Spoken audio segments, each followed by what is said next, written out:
बिस्मिल्लाहिर्रहमानिर्रहीम। स्टार्ट करते हैं ब्रेकियल प्लेक्सिस की वीडियो को। ब्रेकियल का जो वर्ड है वो हमारे पास ब्रेकियम से निकला है, जिसका मतलब होता है आन। उसके अलावा जो प्लेक्सिस है, प्लेक्सिस का मतलब होता है कलेक्शन ऑफ नर्व्स या वेसल्स। ठीक है। जो अपर लिम्ब की मोस्टली जो नर्व्स होती हैं वो ब्रेकियल प्लेक्सिस से ओरिजिनेट करती हैं। अच्छा, जो सीक्वेंस हमने ब्रेकियल प्लेक्सिस पढ़ते हुए अपने जहन में रखना है, उसको याद करने के लिए हमारे पास एक निमोनिक है, रियली टायर्ड ड्रिंक कॉफ़ी बडी।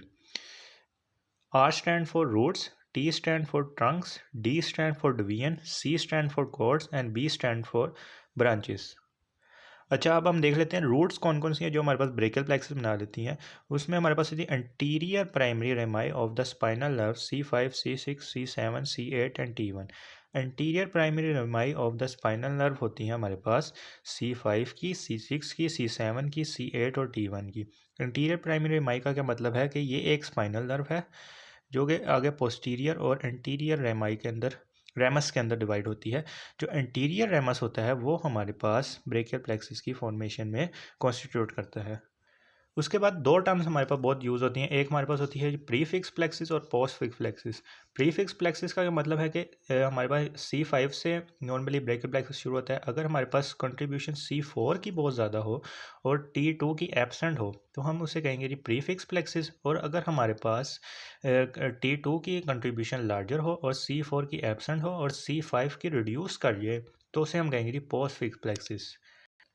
अच्छा, अब हम क्लेविकल की पोजीशन के बेस पे ब्रेकियल प्लेक्सिस को तीन पार्ट्स में डिवाइड करते हैं। सबसे पहले हमारे पास आ जाती है जी सुप्रा क्लेविकुलर पार्ट, फिर उसके बाद आ जाती है जी रेट्रो क्लेविकुलर पार्ट और उसके बाद है जी इंफ्रा क्लेविकुलर पार्ट। सुप्रा क्लेविकुलर पार्ट में हमारे पास आ जाती है रूट्स एंड ट्रंक्स। उसके बाद रेट्रो क्लेविकुलर पार्ट में हमारे पास आ जाती है जी ट्रंक डिवाइड होकर एंटीरियर और पोस्टीरियर डिवीजन्स बनाते हैं, जो हमारे पास कंस्टिट्यूट करता है जी retroclavicular part of the brachial plexus. उसके बाद हमारे पास आ जाती है जी इंफ्रा क्लेविकुलर पार्ट, जो हमारे पास कॉर्ड्स होती हैं जो कि डिवीजन से बनती हैं वो, और उसकी कॉर्ड्स में से जो ब्रांचेस निकलती हैं वो हमारे पास infraclavicular part of brachial plexus बनाती हैं। और जो कॉर्ड्स की नेमिंग है वो हम एक्सिलरी आर्टरी के सेकंड पार्ट के रिलेशन के थ्रू करते हैं। ये हो गया जी हमारे पास पार्ट्स ऑफ ब्रेकियल प्लेक्सिस, जिसमें हमने देखा कि सुप्रा क्लेविकुलर पार्ट कौन सा है, रेट्रो क्लेविकुलर पार्ट कौन सा है, इंफ्रा क्लेविकुलर पार्ट कौन सा है। रूट्स एंड ट्रंक्स हमारे पास बनाते हैं जो सुप्रा क्लेविकुलर पार्ट। जो ट्रंक्स एंटीरियर पोस्टीरियर डिवीजन्स में डिवाइड होती हैं वो हमारे पास रेट्रो क्लेविकुलर पार्ट बनाता है। उसके अलावा जो हमारे पास इंफ्रा क्लेविकुलर पार्ट है वो हमारे पास कॉर्ड्स और ब्रांचेस बनाती हैं।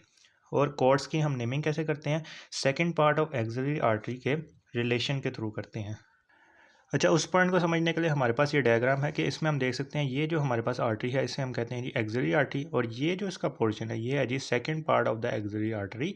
अब इसके रिलेशन में जो तीन कॉर्ड्स होती हैं उनको हम नेमिंग करते हैं। सबसे पहले जो इसके लेटरल साइड पे है, लेटरल साइड पे जो हमारे पास कॉर्ड होगा उसे हम कहेंगे लेटरल प्लेक्सिस। और ये जो पोस्टीरियर साइड पे हमारे पास कॉर्ड है उसे हम कहेंगे पोस्टीरियर कॉर्ड। उसके बाद जो हमारे पास मीडियल साइड पे है उसे हम कहेंगे जी medial cord of brachial plexus. उसके बाद हम पूरे सीक्वेंस के अंदर ब्रेकियल प्लेक्सिस की डायग्राम को देख लेते हैं। सबसे पहले हमारे पास होती हैं जी रूट्स, उसके बाद हमारे पास ट्रंक्स होती हैं, उसके बाद divisions, cord and then branches. सबसे पहले रूट्स हमारे पास होती हैं 5, C5, C6, C7, C8, T1। C5 और C6 हमारे पास मिलके जो ट्रंक बनाएंगी उसे हम कहेंगे जी अपर ट्रंक। C7 अलोन हमारे पास बनाते हैं जी मिडल ट्रंक, और C8 और T1 हमारे पास बनाते हैं लोअर ट्रंक। उसके बाद हर ट्रंक में से हमारे पास एंटीरियर और पोस्टीरियर डिवीजन्स निकलती हैं। जैसे अपर ट्रंक में से भी हमारे पास एंटीरियर डिवीजन निकली और पोस्टीरियर डिवीजन निकली, इसी तरह मिडल ट्रंक में से हमारे पास एंटीरियर और पोस्टीरियर डिवीजन निकली, और लोअर ट्रंक में से भी हमारे पास एंटीरियर और पोस्टीरियर डिवीजन निकली। अब हम देख लेते हैं जी कॉर्ड्स की फॉर्मेशन कैसे होती है। हमारे पास तीन कॉर्ड्स हमने अभी डायग्राम में देखी थी, लेटरल कॉर्ड, मीडियल कॉर्ड और पोस्टीरियर कॉर्ड। जो लेटरल कॉर्ड होती है वो हमारे पास anterior division of upper trunk और anterior division of the middle trunk से हमारे पास लेटरल कॉर्ड बनती है। उसके बाद हम देख लेते हैं मीडियल कॉर्ड कैसे बनती है। अब इन दोनों में हमने इन दोनों की एंटीरियर से हमारे पास बन गई थी लेटरल कॉर्ड। अब हम जो लोअर ट्रंक की एंटीरियर डिवीजन होती है इससे हमारे पास बन जाती है जी मीडियल कॉर्ड। अच्छा, अब हमने तीनों ट्रंक्स की एंटीरियर डिवीजन्स को देख लिया था कि ऊपर वाले दोनों की एंटीरियर डिवीजन से हमारे पास जो कॉर्ड्स बनी थी वो थी हमारे पास लेटरल कॉर्ड, और नीचे वाले की एंटीरियर डिवीजन से हमारे पास मीडियल कॉर्ड बनी थी। अब हमारे पास रह गई थी posterior divisions of all three Trunks, और जो posterior division of all three Trunks है वो हमारे पास कंबाइन होकर जो कॉर्ड बनाती हैं उसे हम कहते हैं जी पोस्टीरियर कॉर्ड। अच्छा, अब हर कॉर्ड में से हमारे पास ना मल्टीपल ब्रांचेस निकलती हैं। पहले लेटरल कॉर्ड आता है, लेटरल कॉर्ड में से हमारे पास 3 ब्रांचेस निकलती हैं। उसके बाद मीडियल कॉर्ड में से हमारे पास 5 ब्रांचेस निकलती हैं, और पोस्टीरियर कॉर्ड में से भी हमारे पास 5 ब्रांचेस निकलती हैं। तो इनकी ब्रांचेस को के नाम याद करने के लिए हमारे पास निमोनिक्स भी हैं। तो इंशाल्लाह इसको पढ़ेंगे तो हमारे हमारे लिए काफ़ी आसान हो जाएगा। सबसे पहले हमारे पास आ जाती है लेटरल कॉर्ड। लेटरल कॉर्ड के लिए हमारे पास निमोनिक है LML।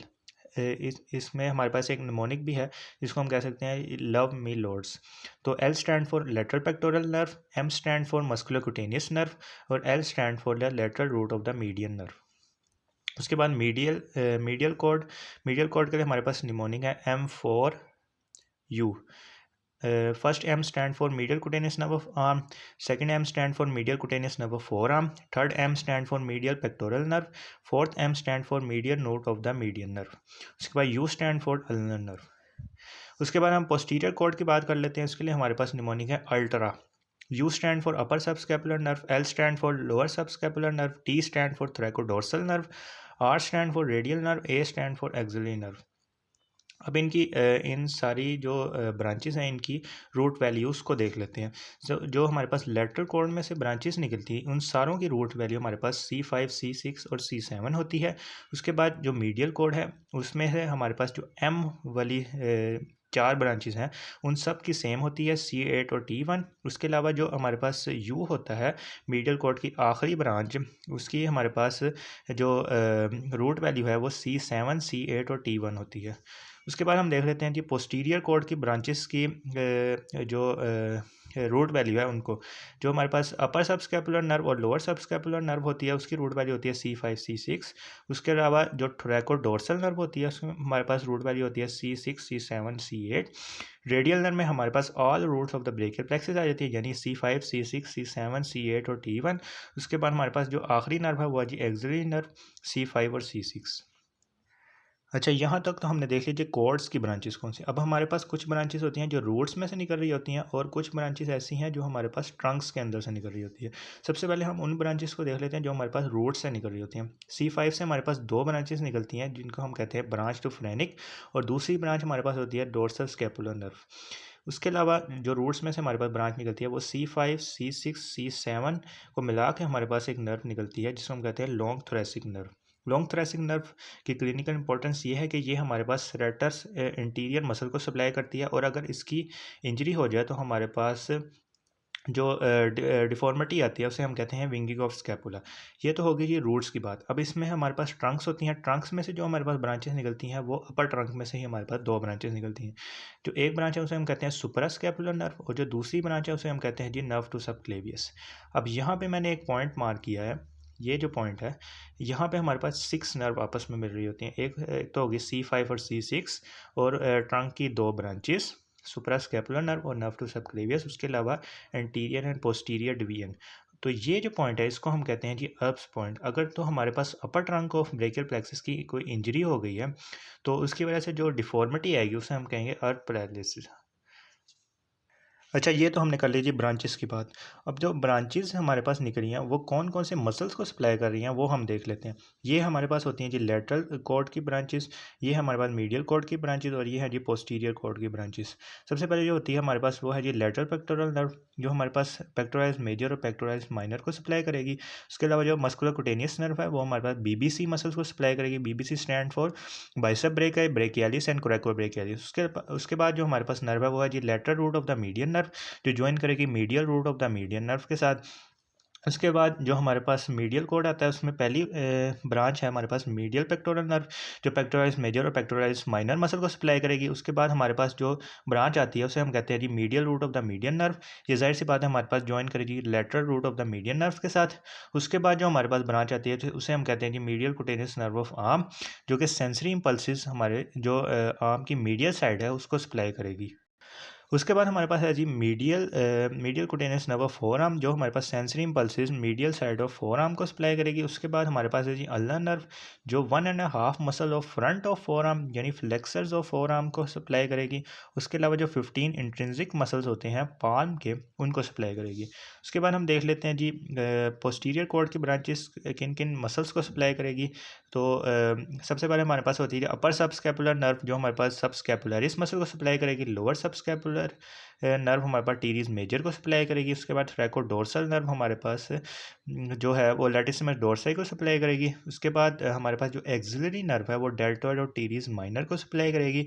और जो रेडियल नर्व है वो हमारे पास होती है थिकेस्ट ब्रांच, क्योंकि इसमें तमाम रूट्स आ जाती हैं ब्रेकियल प्लेक्सिस की। उसके अलावा ये जो ट्राइसेप के 3 हेड्स होते हैं उनको सप्लाई करती है, और जो बैक ऑफ फोर आर्म के यानी एक्सटेंसर्स ऑफ फोर आर्म होते हैं उनको सप्लाई करती है जी ये रेडियल नर्व। उसके बाद जो हमने एक्स्ट्रा यानी इन कोर्स के अलावा जो हमने ब्रांचेस पढ़ी थी जो ट्रंक्स और रूट्स के अंदर से निकल रही होती हैं, उनको देख लेते हैं। जो सबसे पहले हमने पढ़ी थी जो नर्व्स टू सबक्लेवियस, जो सबक्लेवियस मसल को सप्लाई करेगी। उसके बाद हमने पढ़ी थी लॉन्ग थोरैसिक नर्व, जो सेरेटस एंटीरियर को सप्लाई करेगी। उसके अलावा हमने पढ़ी थी सुप्रास्कैपुलर नर्व, जो सुप्रास्पाइनेटस और इंफ्रास्पाइनेटस को सप्लाई करेगी। उसके अलावा हमारे पास थी जी डोर्सल स्कैपुलर नर्व, जो लिवेटर स्कैपुली रोम्बॉइड मेजर और रोम्बॉइड माइनर को सप्लाई करेगी। उसके अलावा ब्रांच टू फ्रेनिक, ये लॉन्गस कोलाई और स्कैलिनाई मसल को सप्लाई करेगी। तो ये थी जी हमारे पास मसल्स की नर्व सप्लाई। और उसके बाद हम देख लेते हैं जी ब्लड सप्लाई क्या है जी ब्रेकियल प्लेक्सिस की। ब्लड सप्लाई और ब्रेकियल प्लेक्सिस में हमारे पास 2 आर्टरीज आती हैं। एक हमारे पास होती है जी वर्टिब्रल आर्टरी, और दूसरी होती है जी हमारे पास थायरोसर्वाइकल ट्रंक। थायरोसर्वाइकल ट्रंक हमारे पास कहाँ से निकल रहा होता है? सबक्लेवियन आर्टरी से। थायरोसर्वाइकल ट्रंक की हमारे पास 2 ब्रांचेस होती हैं जी, सुप्रास्कैपुलर आर्टरी और ट्रांसवर्स सर्वाइकल आर्टरी। ये 2 ब्रांचेस हमने अनास्टोमोसिस अराउंड स्कैपुला में भी पढ़ी थी। अगर वो वीडियो आप देखना चाहते हैं तो वो भी हमारे चैनल पर मौजूद है, उसको भी ज़रूर देखें। तो ये थी हमारी वीडियो ब्रेकियल प्लेक्सिस के बारे में। अच्छा, ये हमारे पास है जी नेट की डायग्राम, जिसमें हम अरेंजमेंट्स ऑफ जो रूट्स हैं, उसके अलावा कॉर्ड्स, डिवीजन्स और कॉर्ड्स और ब्रांचेस इसमें हम देख सकते हैं जी। उसके अलावा ये कैडावेरिक डायग्राम है, जिसमें हम ब्रेकियल प्लेक्सिस की लोकेशन और इसमें मौजूद कॉर्ड्स, रूट्स, ट्रंक्स, डिवीजन्स और कॉर्ड्स और इसकी ब्रांचेस को भी देख सकते हैं।